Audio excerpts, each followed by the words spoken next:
हमारे साथ बात करने के लिए मौजूद हैं पर्यटन मंत्री श्रीपद नाइक साहब।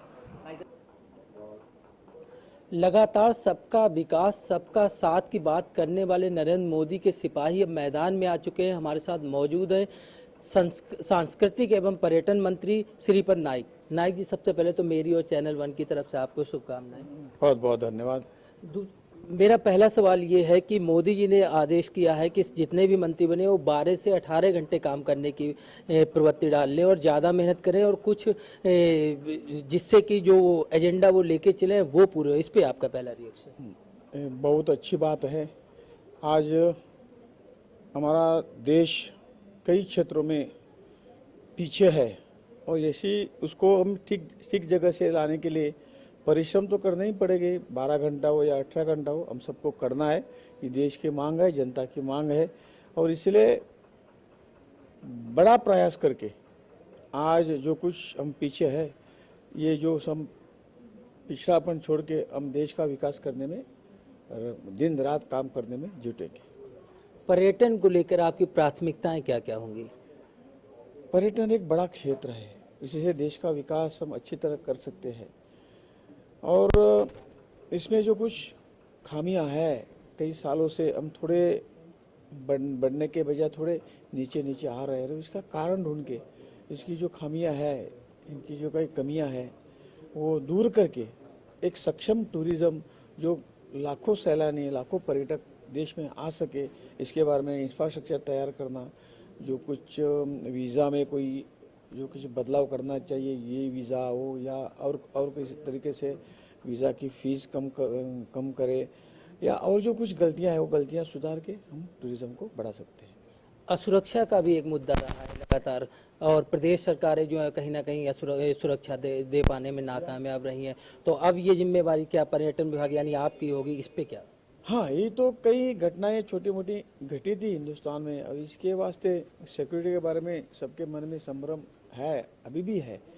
वो दूर करने का प्रयास हम लोग शुरू जल्दी से जल्दी करेंगे।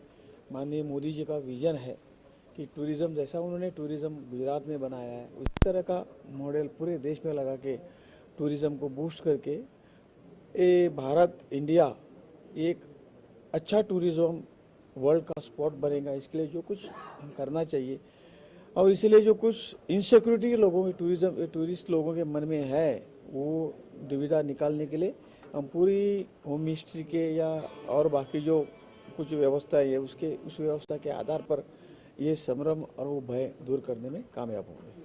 कांग्रेस की तरफ से बयान आया है कि ग्रेजुएट जो नहीं है वो एचआरडी मिनिस्ट्री संभाल लें, इस पे आप करिए। नहीं, ये तो जब हमारा कॉन्स्टिट्यूशन बिना पढ़े लोगों को भी इलेक्शन में चुनाव में खड़ा रहने की इजाज़त जब देता है तभी ये प्रश्न ही नहीं उठता है।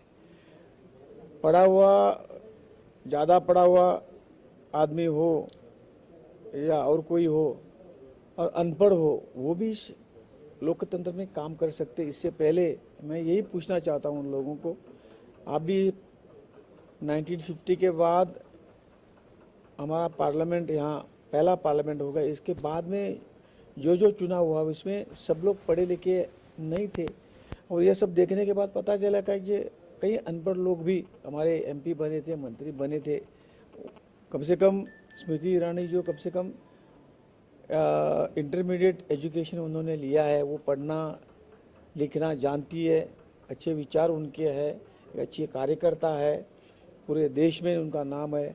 ऐसे लोगों को ये इसके ऊपर ऐसी टिप्पणी करना मेरे ख्याल से किसी को शोभा नहीं देगी और इसीलिए कम पढ़ा हुआ आदमी हो या महिला हो, वो देश के लिए जब त्याग की मन में भावना है, देश के लिए कुछ करने की भावना है, यही काफ़ी है। इसीलिए जो कुछ वो उन्होंने जो टिप्पणी की है वो सही नहीं है। ये थे सांस्कृतिक एवं पर्यटन मंत्री का साफ तौर पर कहना है कि पर्यटन की बढ़ावा देने के लिए वो सारे प्रयास करेंगे। लगातार जो पर्यटन की मांग यहाँ घटी है उसके लिए जो भी विकल्प मिलेंगे विचार करेंगे, चाहे सुरक्षा का मुद्दा हो चाहे वीजा का मुद्दा हो, हर एक पे प्रयास करेंगे। कैमरामैन प्रशांत के साथ अमित दुबे, चैनल वन, दिल्ली।